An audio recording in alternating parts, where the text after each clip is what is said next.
네, 오늘 우리에게 주시는 하나님의 말씀, 신명기 13장 말씀입니다. 신명기 13장. 혹시 저희 교회 오늘 처음 방문하시거나 잠깐 오신 분들은 뒤편에 새가족을 환영하는 테이블이 있습니다. 잠깐 오셔서 새가족 사역팀과 저를 만나 주시고 가시면 좋겠습니다. 신명기 13장 1절에서 8절 말씀까지 여러분의 성경을 찾아서 한 절씩 교독하여 받들어 읽겠습니다. 예언자나 꿈으로 예견하는 사람이 너희 가운데 나타나 내게 이적이나 기사를 보이고 또 그가 말한 이적이나 기사가 일어나 그가 내게 알지 못하는 다른 신들을 쫓아가서 그들을 섬기자고 해도 너는 그 예언자와 꿈 이야기를 하는 사람의 말에 귀 기울이지 말라. 그것은 너희 하나님 여호와께서 너희가 너희의 온 마음과 영혼으로 너희 하나님 하나님을 사랑하는지 알아보시려고 시험하시는 것이다. 너희는 너희 하나님을 따르며 그분을 경외하고 그분의 명령을 지키며 그분께 순종하고 또 너희는 그분을 섬기며 그분을 단단히 붙들라. 그 예언자나 꿈꾸는 사람은 죽임당해야 할 것이다. 너희를 이집트에서 이끌어내어 너희를 그 종살이하던 땅에서 구해내신 너희 하나님 여호와께 그가 반역을 선포했고 너희 하나님 여호와께서 내게 명령에 따르라고 하신 그 길에서 배반하게 하려고 했기 때문이다. 너희는 너희 가운데서 그 악한 것을 제거하라. 만약 내 형제나 내 아들이나 딸이나 내가 사랑하는 아내나 가장 친한 친구가 너희를 아무도 모르게 꿰면서 너와 내 조상이 모르는 다른 신들 곧 내 주위에 있는 백성의 신들 땅 이 끝에서 저 끝까지 가깝거나 먼 곳마다 신들을 우리가 가서 섬기자고 한다면 빈틈을 주지도 말고 귀 기울이지도 말라. 조금도 마음을 주지 말라. 그를 아끼지도 말고 덮어주지도 말라. 아멘. 어떤 기업에서 신입사원 채용하는 시험에 이런 질문이 있었다고 합니다. 당신은 거센 폭풍우가 몰아치는 밤길에 운전을 하고 있습니다. 그런데 때마침 지나가는 버스 정류장에 세 사람이 버스를 기다리고 있습니다. 죽어가고 있는 듯한 할머니, 그리고 당신의 생명을 구해준 적이 있는 의사, 그리고 당신이 꿈에 그리던 이상형. 그런데 이 세 종류의 사람 중에 당신은 한 사람만 태울 수 있습니다. 그렇다면 어떤 사람을 태우시겠습니까? 아마도 이런 질문을 통해서 그의 가치관이 어떻게 형성되어 있는지를 보고 싶어하는 질문인 듯 싶습니다. 여러분에게 묻습니다. 여러분은 누구를 차에 태우시겠습니까? 만약 여러분 안에 도덕심이 가치의 우위가 있다면 죽어가는 할머니를 태워 모시는 것이 마땅할 겁니다. 그리고 자신의 생명을 구해준 적이 있는 의사 역시 외면하기는 쉽지 않겠죠. 만약 당신이 싱글이라면 이상적인 그런 이성을 태우고 싶은 마음도 부인하기는 힘들 겁니다. 어느 것도 정답이라고 말하기는 어렵습니다. 왜냐하면 각양의 사람들이 가지고 있는 가치를 묻는 질문이기 때문입니다. 그러나 가장 호평을 얻은 답은 이렇습니다. 의사에게 자기 차 키를 건네주어 할머니를 빨리 병원으로 모셔가도록 하고 자신은 차에서 내려 이상형과 함께 버스를 기다린다. 뭐 생각의 전환 아니겠습니까? 내 차니까, 내가 운전하고 있으니까 어느 누군가를 선택해서 부른다, 내가 태운다, 이런 개념을 내려놓으면 사실은 다른 은혜, 다른 혜택이 그에게 주어지기도 합니다. 우리의 믿음의 여정에도 내 인생이란 차를 스스로 운전하면서 최고의 행복을 내 차에 태우고 싶어하는 그런 열망을 내려놓기만 한다면, 그래서 내 가치의 틀을 잠시 포기하면 오히려 더 큰 은혜, 더 큰 사랑을 얻을 수 있는 기회가 주어진다는 겁니다. 우리는 지난 주일에 약속된 땅을 얻게 될 때 기쁨으로 예배하라는 말씀을 들었습니다. 오늘 본문은 약속의 땅을 얻게 될 때 악한 것을 제거하라고 말씀하십니다. 먼저 자막을 통해서 오늘 본문 앞에 있는 12장 말씀인데요, 29절 30절 말씀을 함께 읽겠습니다. 시작. 너희 하나님 여호와께서 너희가 침입해 빼앗을 땅에 사는 민족들을 너희 앞에서 없애시고 너희로 그들을 쫓아내고 그들 땅에 정착하게 하실 때 그들이 너희 앞에서 멸망한 후에라도 너희가 정신이 흐려져 그들의 신들에게 물으며 이 민족들이 자기 신들을 어떻게 섬겼을까? 우리도 똑같이 할 것이다라고 말하는 일이 없도록 조심하라. 이스라엘 백성들이 이후에 가나안 땅에 정착했을 때 그들이 경계해야 할 유혹, 그것에 대해서 경고하고 있습니다. 우상 숭배와 거짓 선지자들에 대하여 경고하라, 경계하라. 일종의 예방주사와 같은 것입니다. 여러분, 이 도표를 보시죠. 굉장히 복잡하게 이루어져 있는 이 도표가 뭘 말하는지는 아기를 키워보신 분들은 아실 겁니다. 아기가 태어나서 12살이 될 때까지 맞아야 하는 예방접종의 리스트들입니다. 아마도 12개월까지 예방접종이 가장 많이 집중되어 있습니다. 아기들 중에 주사 맞는 것을 즐거워하는 아기는 세상에 존재하지 않는 것 같습니다. 자지러지게 울기도 하고 좀 큰 아이들은 도망가는 녀석들도 있습니다. 애들은 우는 것도 이쁩니다. 그러나 아이들이 싫어해도 울어도 예방주사는 맞춰야 합니다. 아이가 질병이나 장애를 갖지 않게 하기 위해서 부모가 할 수 있는 최선의 노력이지요. 새로운 땅에 정착하는 이스라엘은 영적 신생아의 상태였습니다. 스스로를 보호할 수 있는 면역 체계를 갖지 않았던 때였죠. 하나님께서 그들을 붙들고 예방주사를 놓지 않으면 그들이 온전한 하나님의 사람으로, 하나님의 백성으로 그런 신정국가를 이룰 수가 없었다는 겁니다. 그래서 너희가 정신이 흐려져 그들의 신들에게 물으며 이 민족들이 자기 신들을 어떻게 섬겼을까? 우리도 똑같이 할 것이다 라고 말하는 일이 없도록 조심하라, 그렇게 경계하고 있습니다. 정신이 흐려지면 세상의 문화와 하나님의 복음의 말씀을 제대로 구별하지 못합니다. 우리가 똑바로 깨어서 하나님의 말씀을 바로 붙들지 않으면 어느새 세속적인 가치관이 우리의 마음을 잠식하기가 쉽습니다. 이스라엘에게 맞춘 예방주사의 수칙은 무엇입니까? 32절을 같이 읽어보겠습니다. 시작. 너희는 명심해 내가 너희에게 명령하는 모든 것을 실행하고 그 가운데 무엇이든 더하거나 빼지 말라.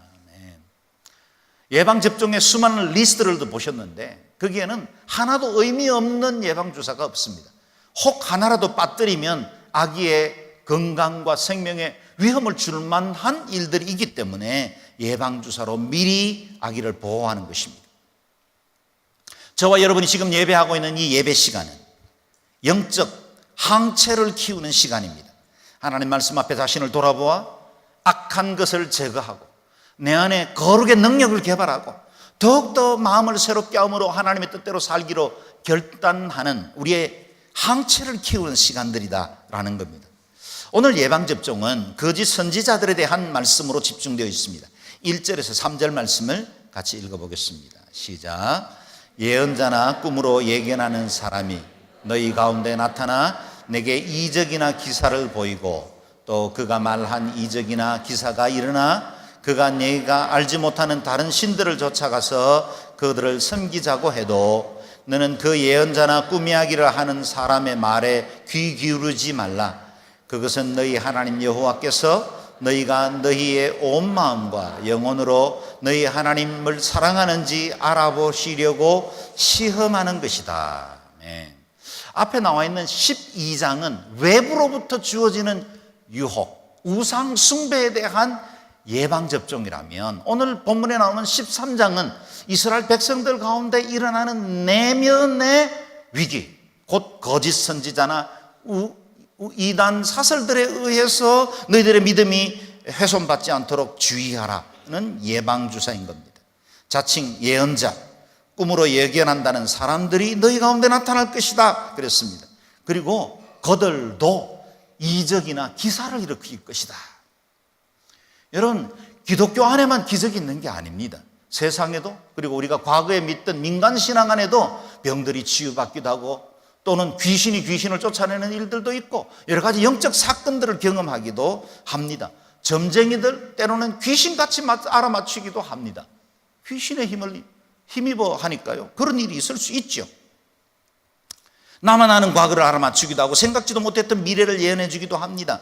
구설 꿰듯이 앞뒤 말씀을 척척 풀어주기도 하고 새로운 영적 세계를 보여주는 것 같기도 합니다. 매력적입니다. 그리고 그곳에 뭔가 참된 진리가 있는 것처럼 보여지기도 합니다. 그러나 오늘 본문 말씀은 설사 기적이 일어난다 할지라도 너희들은 그 사람들의 말에 귀를 기울이지 말라는 겁니다. 가나안 땅에 장차 일어날 거짓 선지자들에 대한 경계일 뿐만 아니라 오늘 우리 시대에 우리가 깨어서 기독교 이단들, 우리의 믿음을 무너뜨리려고 하는 세력들에 대한 경계이기도 합니다. 사랑하는 여러분, 한국교회를 무너뜨리고 위협하는 것은 타 종교 세력들이 아닙니다. 4월 초파일 수많은 등들이 거리에 걸려있기 때문에 기독교의 복음의 본질이 흐트러지는 것 아닙니다. 기독교라 사칭하는 사이비 이단들이 끊임없이 교회의 진리를 훼손시키므로 교회는 점차 영적 능력과 그 거룩을 잃어버리고 있습니다. 제게는 매 주말마다 약 10여 개 이상의 메일들이 들어옵니다. 이제는 아예 열어보지도 않습니다. 발신자와 제목만 봐도 이단에서 보낸 거라는 것 잘 알게 됩니다. 받는 족족 스팸 메일 처리를 해도 이름을 바꿔가며 매주 적어도 10여 개 이상의 메일들이 저를 끊임없이 공격하게 들어옵니다. 아마도 우리 중에도 그런 메일을 받는 분들이 많이 있을 겁니다. 신천지도 이제는 전략을 바꿨습니다. 과거에는 쉬쉬하며 조용히 사람들을 포섭하다가 어느 때부터인가는 아예 드러내놓고 나는 신천지에서 왔다고 말합니다. 대부분의 메일들도 나는 신천지인데 목사님 지금 제가 제안하는 이 질문에 대해서 답 좀 해주세요. 믿기죠? 응답하지 않습니다. 한번 답을 하면 벌떼같이 달려들려고 계획을 하고 있는 걸 잘 알고 있습니다. 지금은 버스에 외벽에다가 신천지가 광고까지 하고 있는 걸 본 적이 있습니다. SNS나 이메일로 융단 폭격하듯이 자신들의 교리를 뿌리기도 합니다. 아마도 원문을 작성하는 이는 따로 있고 그것들을 카피해서 수없이 뿌리는 또 신도들이 그 같은 일에 동참하는 것 같습니다. 불신자를 전도하지 않고 예수님 복음에 대해서 전혀 들어보지도 못한 사람들이 아직도 우리 주변에 수없이 많이 있는데 그들에게 복음 전하지 않고 교회만 집중적으로 공략하는 그들의 의도나 태도 자체가 그들은 불의를 기반으로 하고 있다는 걸 스스로 증명하고 있다는 걸 알 수 있습니다. 이단이 무엇입니까? 한자를 보면 쉽게 이해됩니다. 달을 이자에 끈딴자를 씁니다. 대부분은 비슷합니다. 구분이 쉽지 않습니다. 끝을 뒤틀어 놓은 것입니다. 성도들 중에는 목사들에게 가끔 이렇게 이야기하시는 분도 있습니다. 왜 거기가 이단이라고 합니까? 내가 들어보니 은혜롭기만 하던데 이제까지 내가 듣지 못했던 아주 새로운 말씀도 있고 그곳에 갔더니 놀라운 역사들이 많이 일어났습니다. 기성교회와 목회자들이 기득권을 빼앗기지 않으려고 제목 챙기는 거 아닙니까? 물론 교회 역사를 보면 공의회라 하는 교회 대표들이 그릇된 교리적 결정을 내리기도 하고 실수한 것도 있었습니다. 얼마간은 교권 간의 싸움 때문에 서로를 이단으로 정죄한 적도 있습니다. 부끄러운 일이지요. 그러나 여러분 기억하십시오. 바른 교리와 올바른 신앙을 판단하는 것은 결코 단순한 일이 아닙니다. 미혹하는 영들의 간교함을 분별하는 것, 한 개인의 성도의 신앙과 성경 연구로 판단할 수 없는 것이 사실입니다.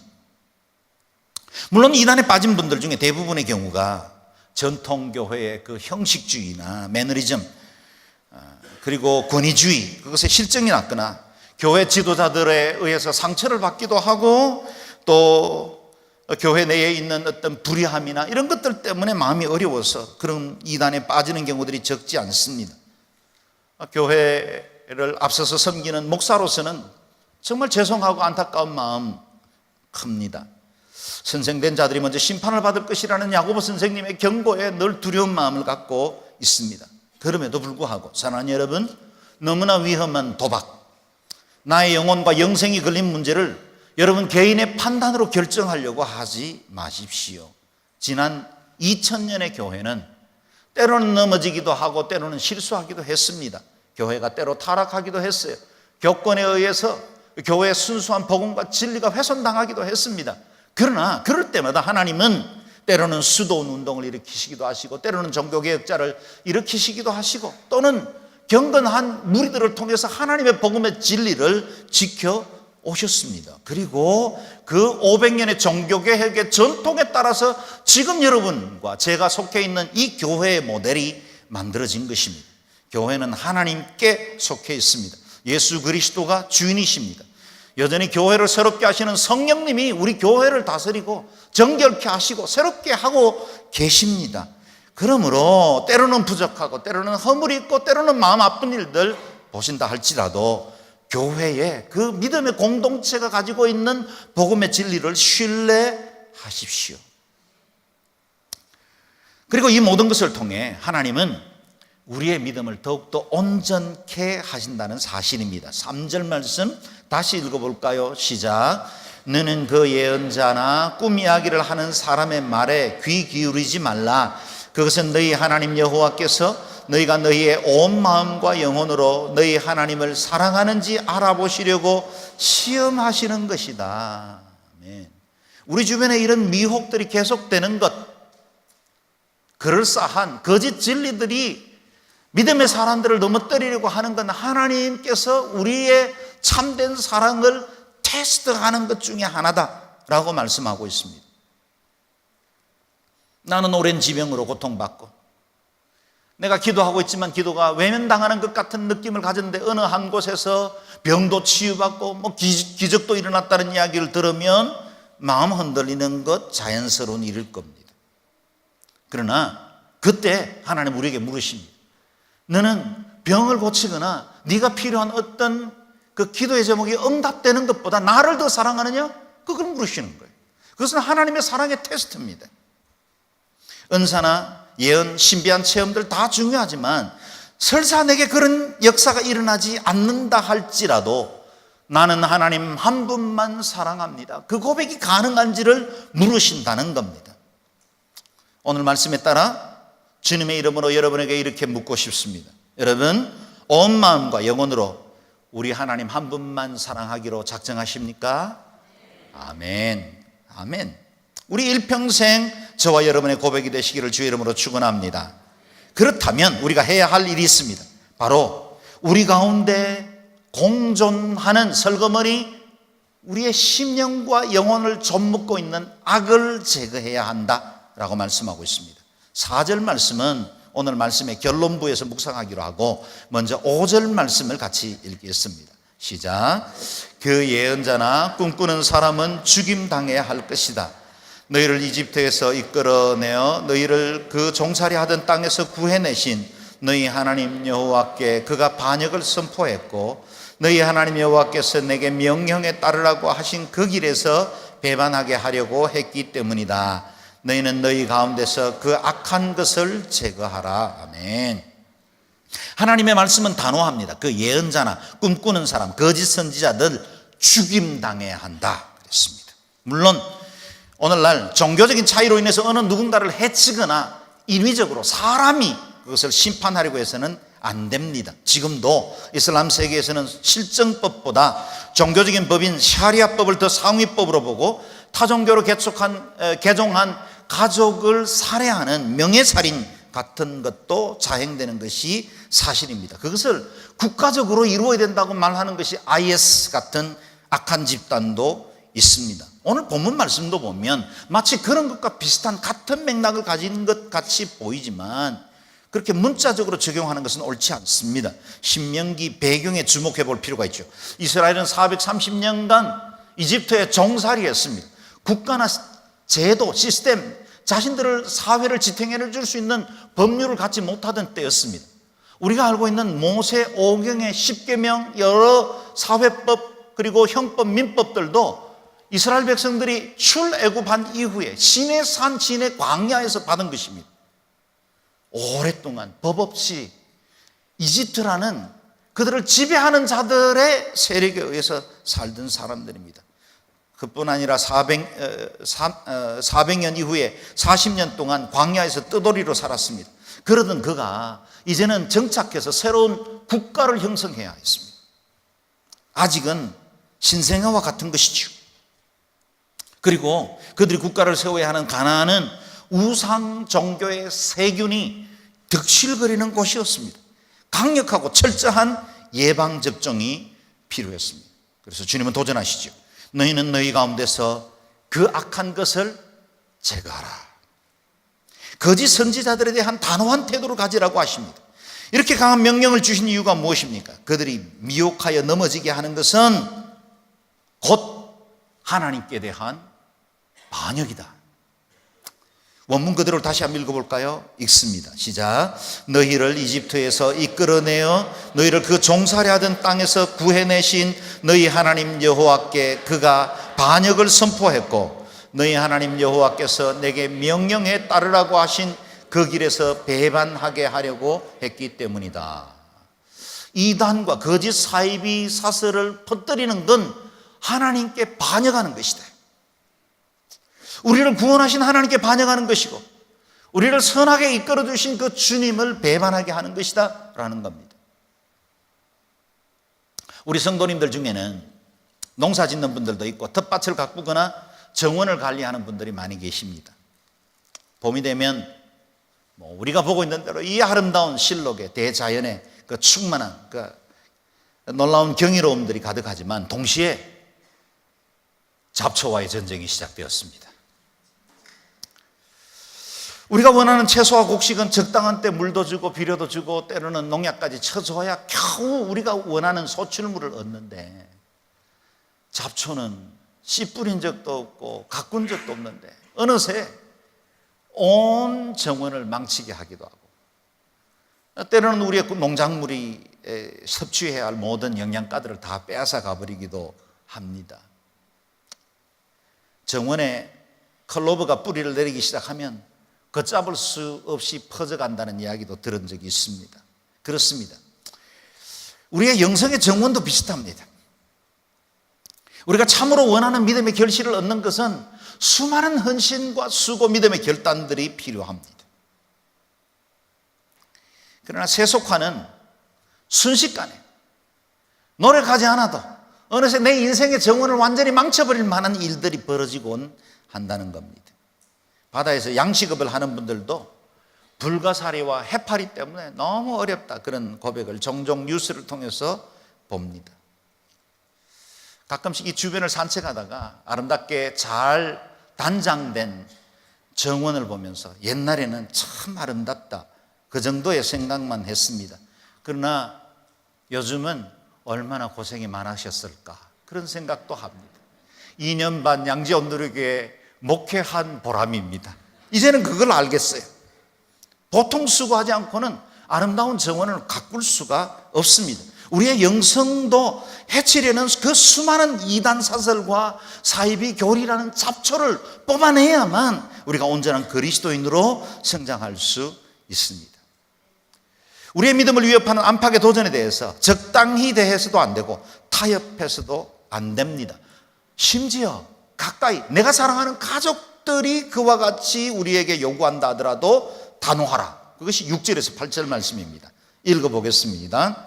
만약 내 형제나 내 아들이나 딸이나 내가 사랑하는 아내나 가장 친한 친구가 너희를 아무도 모르게 꿰면서 너와 내 조상들이 모르는 다른 신들 곧 내 주위에 있는 백성들의 신들 땅 이 끝에서 저 끝까지 가깝거나 먼 곳곳마다의 신들을 우리가 가서 섬기자고 한다면 빈틈을 주지도 말고 귀 기울이지도 말라. 조금도 마음을 주지 말라. 그들을 아끼지도 말고 덮어주지도 말라.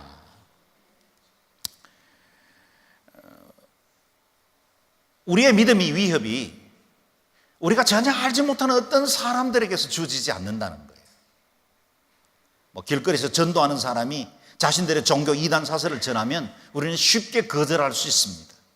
내가 알지 못하는 사람들이 우리 집 문을 두드리면서 찾아오면 문 안 열어주고 거절할 수도 있어요. 그러나 내가 사랑하는 가족, 내가 사랑하는 아내나 아들, 딸들 그리고 가장 절친한 친구들이 만약 그와 같은 유혹을 하면 외면하기가 쉽지 않을 것이다. 더구나 내가 그동안 인간적으로 존경하고 따르던 분이 요구하는 것이라면 더 마음이 어렵고 거절하기가 어려울 겁니다. 때로는 관계를 단절해야 할 수도 있고 사랑하는 이들의 배척을 받을 수도 있습니다. 그럼에도 불구하고 이 모든 것들보다 더욱 중요한 것이 복음이기 때문에, 생명이기 때문에, 영생이기 때문에, 진리이기 때문에 그것에 대해서 단호하게 거절하라고 주님 말씀하십니다. 물론 인간관계를 끊으라는 것이 아닙니다. 끝까지 존중하고 사랑하되 내 안의 진리를 지켜야 하고, 또 동시에 그를 어둠에서 이끌어 빛 가운데로 이끌어 나가는 일에 헌신해야 합니다. 어제 큐티를 하신 분들은 미가서 7장 말씀을 기억할 겁니다. 4절에서 6절 말씀을 함께 읽어보겠습니다. 시작. 그 가운데 낫다 싶은 사람들도 가시덤불 같고 그 가운데 의로운 것처럼 보이는 사람들도 가시 울타리 같구나. 파수꾼들이 날이 이르렀고 내 질병의 날이 이르렀구나. 이제 그들이 혼란에 빠졌구나. 이웃을 믿지 말며 친구를 신뢰하지 마라. 내 품에 누운 여자에게도 입을 조심하여라. 아들이 아버지를 무시하고 딸이 어머니에게, 며느리가 시어머니에게 들고 일어날 것이니 자기 집안 사람들이 자기 원수가 될 것이다. 마지막 심판날이 가까워오면 일어나는 현상입니다. 거짓이 멀리 있지 않습니다. 가까운 곳에 위험이 도사릴 수 있습니다. 내게는 익숙해 있는 그것이 내게 가장 큰 위협이 될 수도 있습니다. 과거로부터 습관처럼 해오던 그 일이 내 믿음의 그 길을 가로막는 가장 큰 장애가 될 수도 있습니다.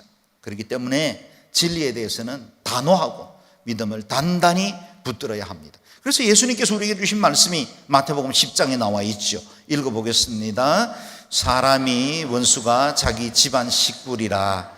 아비나 어미를 나보다 더 사랑하는 자는 내게 합당치 아니하고 아들이나 딸을 나보다 더 사랑하는 자도 내게 합당치 아니하고 또 자기 십자가를 지고 나를 좇지 않는 자도 내게 합당치 아니하리라. 아멘. 가족의 인연을 끊고 인간의 도리를 무시해도 좋다는 말씀이 아닌 건 잘 알 겁니다. 제자의 길을 말씀하고 있습니다. 제자의 길은 좁은 길입니다. 좁은 문입니다. 때로 협착합니다. 여러 위기와 손해보는 일들이 일어나기도 합니다. 그러나 제자의 길에 믿음의 도리를 굳게 붙드는 일은 그 어떤 희생을 지불하고서라도 지킬 만한 영원하고 복된 가치라는 것입니다. 인류 역사는 항상 참과 거짓이 공존해 왔습니다. 오늘의 일도 아니고 마지막 종말 때 일어나는 일만도 아닙니다. 출애굽 당시에도 모세와 아론을 통해서 일어났던 기적을 따라하던 애굽의 마술사들이 있었습니다. 신약시대 사마리아 성에 시몬이라는 마술사가 사람들을 놀랍게 하기도 하고 스스로 자칭하여 큰 자라 부르기도 했습니다. 그만큼 세대와 세대 그리고 지역과 지역에 수많은 우리의 믿음을 넘어뜨릴 만한 위력을 가지고 있는 사람들이 있습니다. 예수님은 마태복음 24장에서 종말의 때 일어날 거짓 선지자들에 대해서 이렇게 경고하셨죠. 거짓 그리스도들과 거짓 선지자들이 일어나 큰 표적과 기사를 보이어 할 수만 있으면 택하신 자들도 미혹하게 하리라. 택하신 하나님의 백성들도 미혹될 만한 그와 같은 기사와 표적들이 일어날 수 있습니다. 그렇기 때문에 참된 진리를 붙드는 일이 더욱 중요하고 어떤 환경 어떤 조건에서도 우리 하나님 한 분만 사랑하는 일이 귀하다는 것입니다. 늘 경계하고 깨어 있어야 바른 진리의 말씀 가운데 살 수 있습니다. 8절 말씀 다시 읽어볼까요? 시작. 빈틈을 주지도 말고 귀 기울이지도 말라. 조금도 마음을 주지 말라. 그를 아끼지도 말고 덮어주지도 말라. 아무리 가까워도 아무리 내게 익숙해도 단호해야 한다는 말씀입니다. 자, 여러분 이제 결론부에 다다랐습니다. 그럼 어떻게 살아야 할까요? 4절 말씀 천천히 같이 읽겠습니다. 시작. 너희는 너희 하나님을 따르며 그분을 경외하고 그분의 명령을 지키며 그분께 순종하고 또 너희는 그분을 섬기며 그분을 단단히 붙들라. 아멘. 하나님을 사랑하며 진리 가운데 굳게 설 수 있는 6개의 백신 주사, 예방 주사를 말하고 있습니다. 이 말씀의 예방 접종을 통해 이 항체가 우리 안에 제대로 세워지기만 하면 어떤 유혹이나 시련도 이겨낼 수 있을 만한 능력이 된다는 거예요. 바깥에서 오는 바이러스도 두렵지만 그 무엇보다 내 안에 항체가 제대로 세워져 있는가를 점검하는 건 그 무엇보다 중요합니다. 6개의 백신, 따르라, 경외하라, 지키라, 순종하라, 섬기라, 붙들라. 같이 한 번 더 읽어볼까요? 시작. 따르라, 경외하라, 지키라, 순종하라, 섬기라, 붙들라. 네. 뉴 킹 제임스 버전으로 영어로 읽어보면 뜻이 좀 더 분명하게 와닿을 수 있습니다. You shall walk after the Lord your God. 그 다음에는 and로 이어집니다. And fear him. And keep his commandments. And obey his voice. And you shall serve him. And hold fast to him. 막 미국에서 와서 영어 발음이 지난번보다 좀 낫죠? 따르라, 경외하라, 지키라, 순종하라, 섬기라, 붙들라. 첫 번째 백신, 하나님을 따르라. 주님 앞서 가시는 길을 따르라는 말씀입니다. 다른 것 쫓지 않고 오직 하나님 한 분만 내 삶의 목표와 주인으로 삼고 섬기라 하는 겁니다. 둘째 백신, 하나님을 경외하라. 모든 것을 살피시고 내 마음의 동기까지 아시는 하나님 앞에 코람대오로 하나님을 경외하며 살라, 두려워하며 살라는 것입니다. 세 번째 백신, 하나님의 명령을 지키라. 세상이 다 옳다고 해도 하나님이 아니시라고 하면 아닌 겁니다. 세상이 다 맞다 그래도 하나님이 아니라 하시면 아닌 겁니다. 넷째 백신, 하나님께 순종하라. 말씀에 기록된 대로 살아가라. 다섯 번째 백신, 하나님만을 섬기라. 다른 어떤 세상의 신도 우리를 유혹하는 것에 마음을 빼앗기지 말고 오직 하나님 한 분만 사랑하라고 하십니다. 마지막 여섯 번째 백신, 하나님을 견고하게 붙들라. 하나님께 붙어 있기만 하면 성공적인 삶을 살 수 있습니다. 얼마 전 구제역으로 온 나라가 시끄러웠을 때 구제역 예방주사의 효능에 대해서 이견을 제시하는 많은 이론들이 나왔습니다. 이슈가 됐죠. 백신을 맞은 소들 가운데 항체가 형성된 것이 5%밖에 되지 않는다. 이건 백신의 효능에 문제가 있는 것 아니냐. 그래서 굉장한 질타들이 언론에 있었습니다. 오늘 우리는 6개의 백신을 맞았습니다. 우리 안에 항체가 몇 퍼센트 형성될지 그것이 오늘 우리의 관심입니다. 우리는 예배합니다. 우리는 주님을 사랑하고 늘 주를 경외하는데도 우리 안에 영적 항체가 제대로 형성되지 않기 때문에 수많은 유혹과 질병들에 맥없이 무너질 때가 얼마나 많습니까? 오늘 우리는 예방접종을 위해서 모였습니다. 하나님 말씀으로 우리 자신을 새롭게 하고 더욱더 강하게 항체를 세워갈 수 있기를 주의 이름으로 축원합니다. 4절 말씀 다시 한 번 더 봉독하겠습니다. 다 같이 자리에 한번 일어서실까요? 같이 읽겠습니다. 시작. 너희는 너희 하나님을 따르며 그분을 경외하고 그분의 명령을 지키며 그분께 순종하고 또 너희는 그분을 섬기며 그분을 단단히 붙들라. 아멘. 옆에 계신 성도들께 오늘 본문 말씀을 한 번 더 읽어주시겠습니까? 두 분씩 한번 짝을 지으시고 부부가 같이 하셔도 좋겠습니다. 같이 이 본문은 자막에 있으니까요. 같이 읽어드리겠습니다. 시작. 너희는 너희 하나님을 따르며 그분을 경외하고 그분의 명령을 지키며 그분께 순종하고 또 너희는 그분을 섬기며 그분을 단단히 붙들라. 아멘. 건강한 항체를 소유함으로 매 순간 승리하는 복된 삶을 사시기를 주의 이름으로 축원합니다. 이 시간에 같이 한번 통성으로 기도할 때 하나님, 제 안에 영적 항체를 주십시오. 어떤 유혹이나 시련 앞에서도 넘어지지 않고 우리 하나님 한 분만 경외하고 살아가는 그런 영적 백신을 주시고 악한 것을 우리 가운데서 제거하게 도와주옵소서. 통성으로 우리 자신과 우리 가족을 위해 기도하겠습니다.